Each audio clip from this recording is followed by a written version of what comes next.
Hello, कैसे हैं आप लोग। आजकल हम लोग पढ़ रहे हैं making of the Indian constitution, संविधान सभा के विशेष संदर्भ में। और इस पूरी कहानी को हमने दो पार्ट में किया है। पहला पार्ट आप देख चुके हैं, उसमें हमने आपको ये बताया था कि मार्च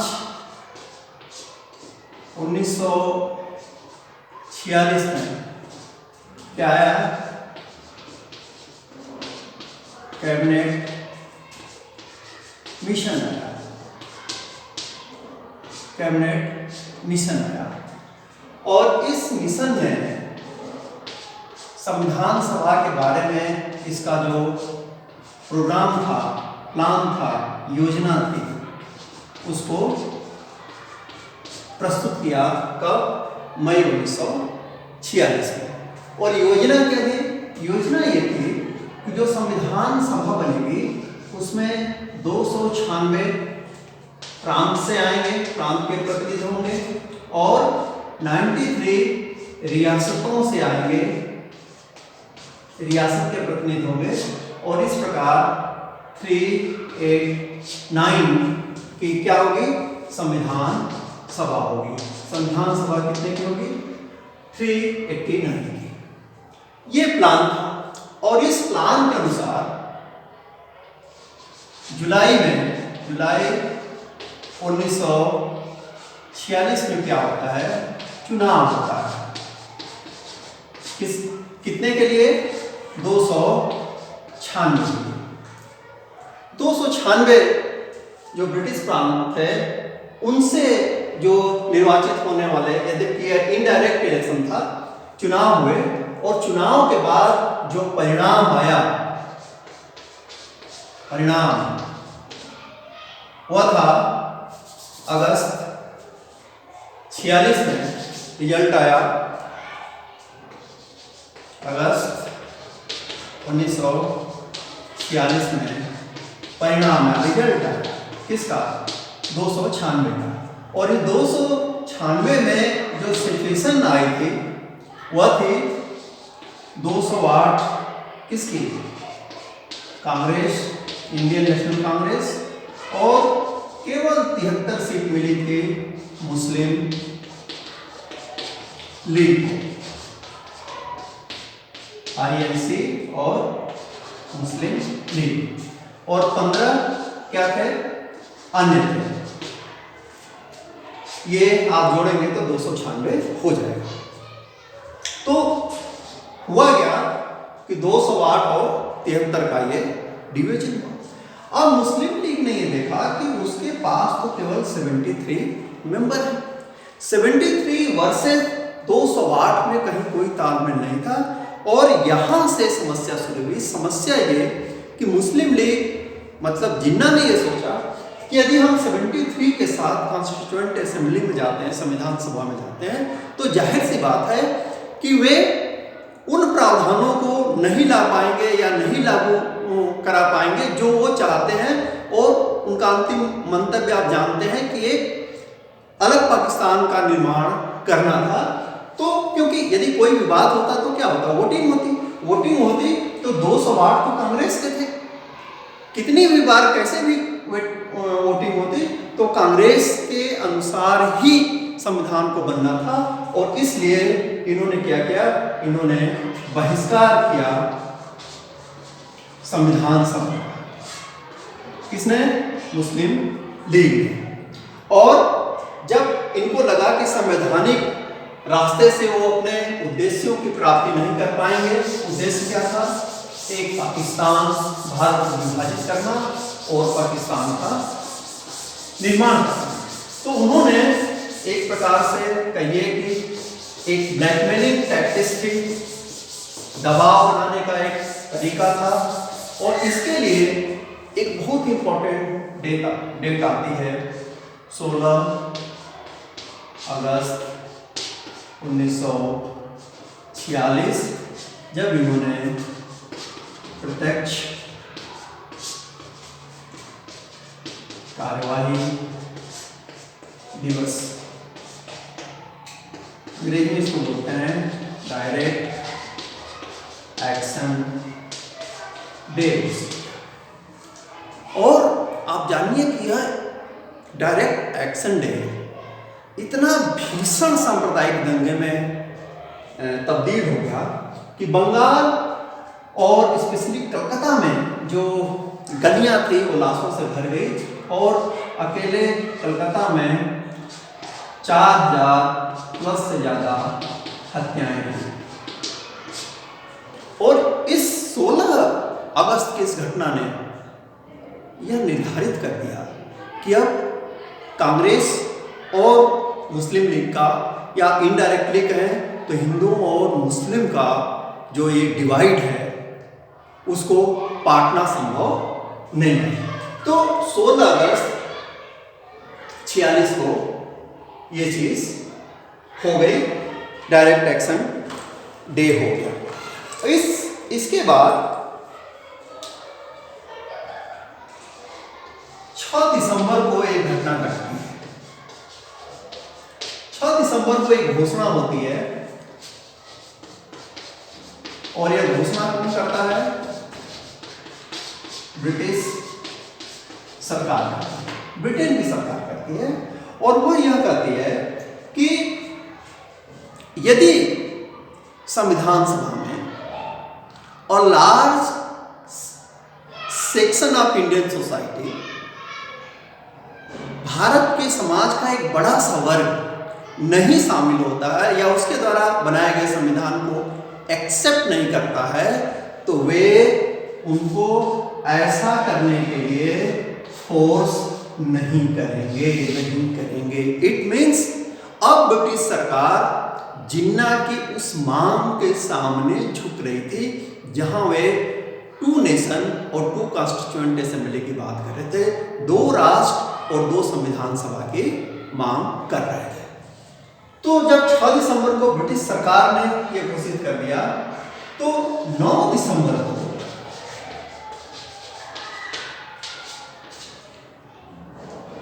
मुस्लिम लीग के बगैर संविधान सभा की पहली बैठक हुई। उस संविधान सभा की जिसने हमारा वर्तमान संविधान बनाया है, क्या हुई?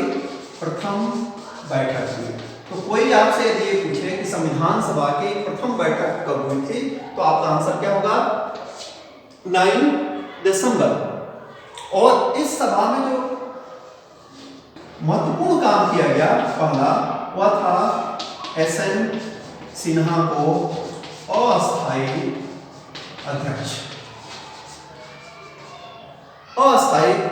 अध्यक्ष बनाया गया।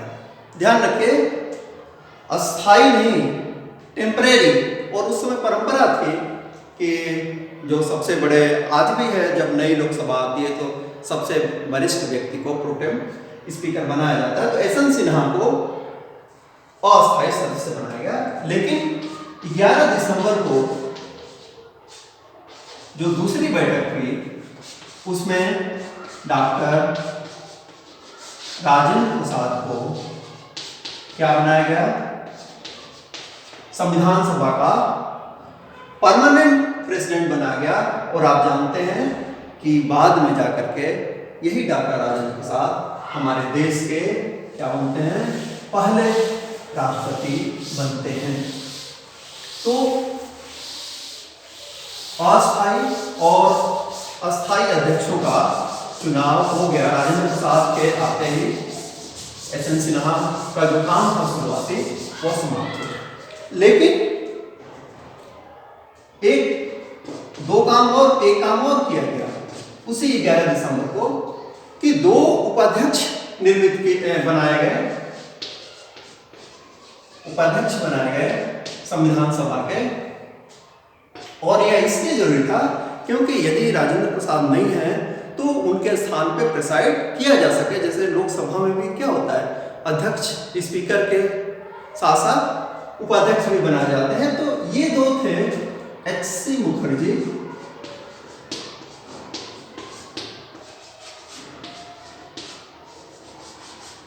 और दूसरे थे कृष्णमाचार्य।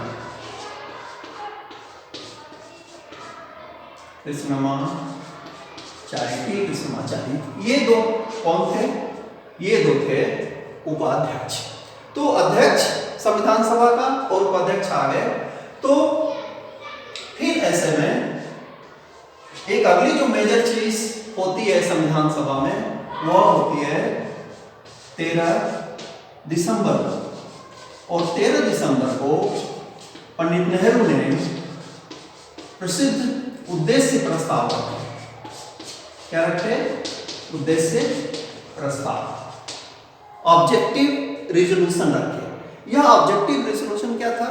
यह ऑब्जेक्टिव रेजोल्यूशन आप कह सकते हैं कि जो हमारा भावी संविधान था उसकी यह एक प्रकार से कुंडली थी, नींव थी, जिसके आधार पर हमारा संविधान बनना था। और इसमें कहा गया, क्लियर किया गया कि हम एक democratic, secular democratic Republic establish करने जा रहे हैं, जिसमें प्रत्येक व्यक्ति को समानता, स्वतंत्रता और न्याय मिलेगी, इस कंडीशन के साथ कि वीकर सेक्शन और माइनॉरिटीज के हितों को विशेष ध्यान में रखा जाएगा। क्यों? क्योंकि उनको ये न लगे कि वे इस मुल्क में, इस देश में क्या है, असुरक्षित है। लेकिन इसको पारित होने में समय लगा और जनवरी 1947 ये 46 में प्रस्तुत किया गया था और 47 में इसको क्या किया गया? पारित किया गया। आप यहाँ देखेंगे कि लगभग 40 दिन का एक गैप आता है। ये भी किस लिए? ये तो प्रस्ताव था, यहाँ कोई आर्टिकल नहीं थे इसमें विवाद करना था। एक्चुअली अभी कहीं ना कहीं उम्मीद बची हुई थी या बधी हुई थी कांग्रेस के नेताओं को, बड़े नेताओं को देश के, कि शायद कॉम्प्रोमाइज हो जाए और मुस्लिम लीग कॉन्स्टिट्यूएंट असेंबली में शामिल हो जाए। लेकिन ऐसा हो नहीं रहा था और इस बीच एक मेजर डिक्लेरेशन होता है 20 फरवरी 1947 को। और तत्कालीन जो पीएम थे ब्रिटेन के, एटली महोदय, वो कहते हैं कि ट्रांसफर ऑफ पावर होगा, भारत में ट्रांसफर ऑफ पावर होगा। एक प्रकार से 20 फरवरी 1947 को ब्रिटेन ने यह घोषित कर दिया कि अब हम भारत को आजाद करने जा रहे हैं। और इन्होंने एक डेट भी दे दी और वह डेट थी जून 1948 के समाप्त होने से पहले, यानी जून 1948 तक भारत में ट्रांसफर ऑफ पावर होना था। यानी जो सत्ता अंग्रेजों के हाथ में थी, हमारे देश की, भारत की, वह सत्ता अब भारतीयों के हाथों में जाएगी। यह घोषणा कब हुई? 20 फरवरी 1947 को हो गई और डेडलाइन के साथ हुई। ऐसा नहीं कि कोई अनिश्चित छोड़ा था एटली ने, उन्होंने कहा कि जून 48 से पहले। और इस काम को अंजाम देने के लिए मार्च 1947 में हमारे नए वायसराय आए, जो भारत के आखिरी वायसराय गवर्नर जनरल भी बने और जिनका नाम था माउंटबेटन। और भारतीय इतिहास में स्वतंत्रता का जो आखिरी दौर था उसमें माउंटबेटन की भूमिका बहुत ही महत्वपूर्ण थी। इनके पास क्या था? इनको काम दिया गया था कि आप क्या करें, जून 1948 के समाप्त होने से पहले आप क्या करेंगे? ट्रांसफर ऑफ पावर, सत्ता का हस्तांतरण कर देंगे, यानी ब्रिटेन वहां से चला आएगा भारत को आजाद। तो हमारे पास समय था, देखिए ये मार्च है और जून 48 तक का। लेकिन एक अतिरिक्त जल्दबाजी, एक हरने समय दिखाई देती है। और इस जल्दबाजी में हम देखते हैं कि जो काम हमको 48 में करना था, तो 3 जून 1947 को ही क्या आ गया? माउंटबेटन प्लान आ गया। Mountbatten plan. और यह प्लान क्या था? यह प्लान था डिवीजन ऑफ इंडिया। प्लान आ गया और इसको एक्सेप्ट किया दोनों ने, मुस्लिम लीग ने भी और किसने? कांग्रेस ने भी। और गांधी जो यहाँ आकर कहते हैं कि भारत का विभाजन हमारी लाश पे होगा, गांधी उस समय है, लेकिन गांधी इस विभाजन को रोक नहीं पाए। तो ये घोषणा हो गई, तय हो गया कि नहीं, भारत का विभाजन होगा।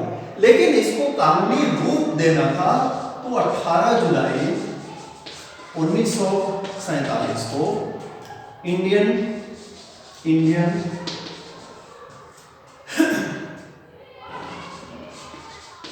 इंडिपेंडेंट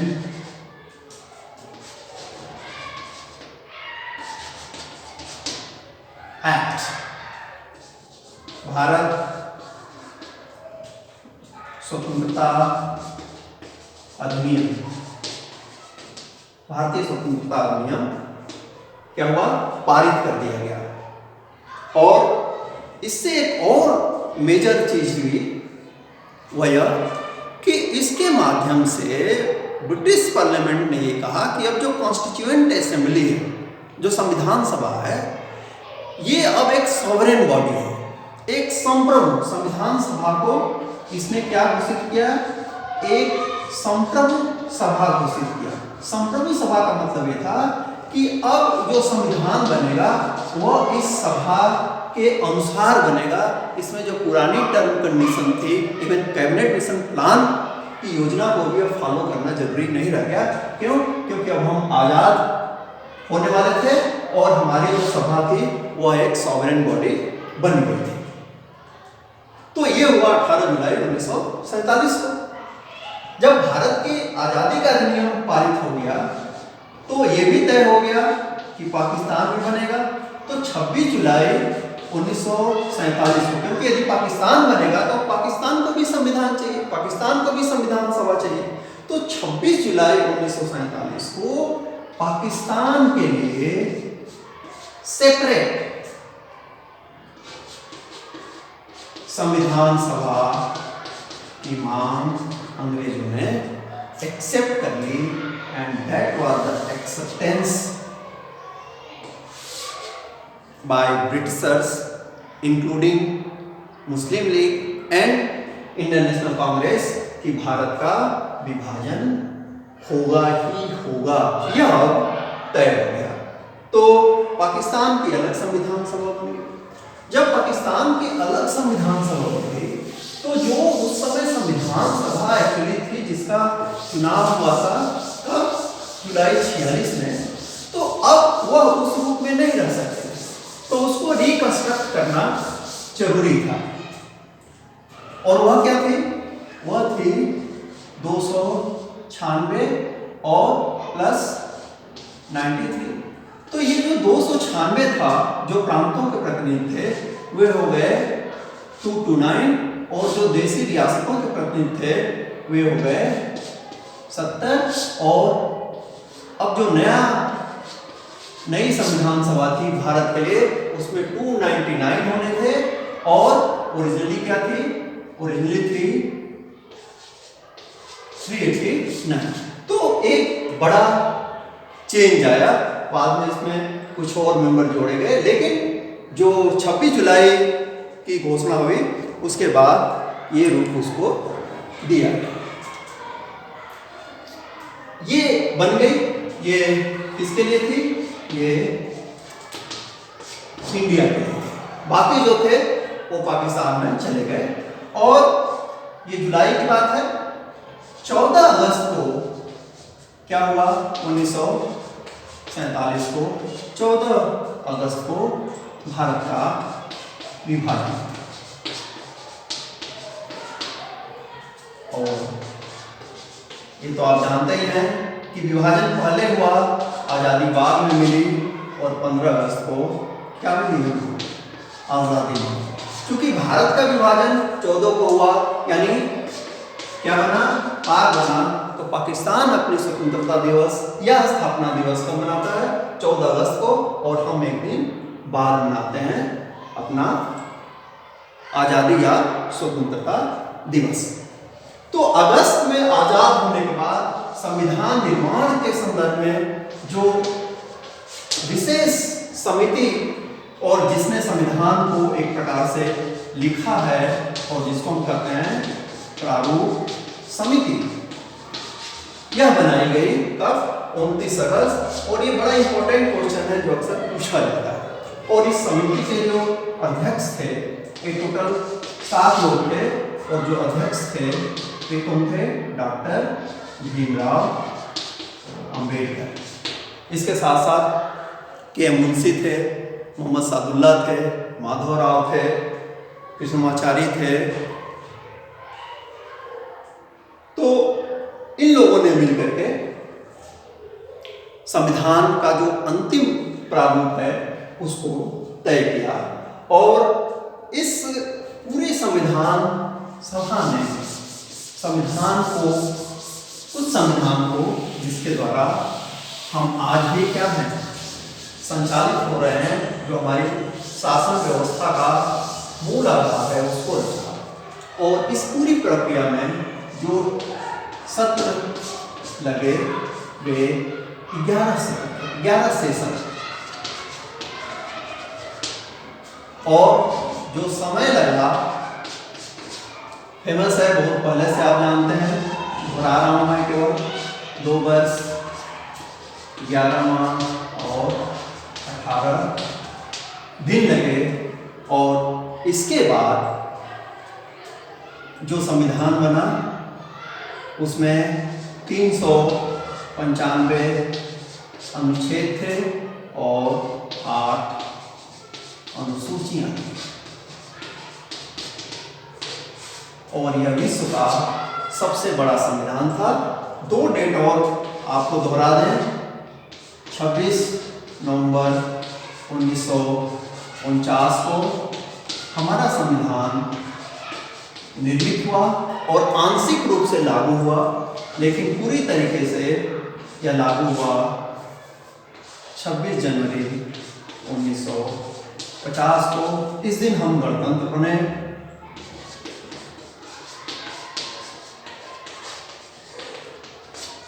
और इसीलिए हम 26 जनवरी को गणतंत्र दिवस मनाते हैं।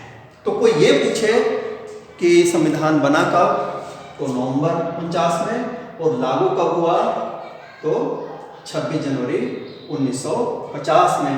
और जो आखिरी बैठक हुई थी वह हुई थी 26 जनवरी 1950 को, जिसमें उस संविधान की प्रति पे हस्ताक्षर किए गए और डॉक्टर राजेंद्र प्रसाद को भारत का राष्ट्रपति घोषित किया गया। तो ये थी संविधान के निर्माण की कहानी पार्ट 2। मुझे उम्मीद है कि आपको अच्छा लगा होगा, कुछ जानकारियाँ आपको नहीं मिली होंगी। तो देखते रहिए, पढ़ते रहिए। Thank you very much.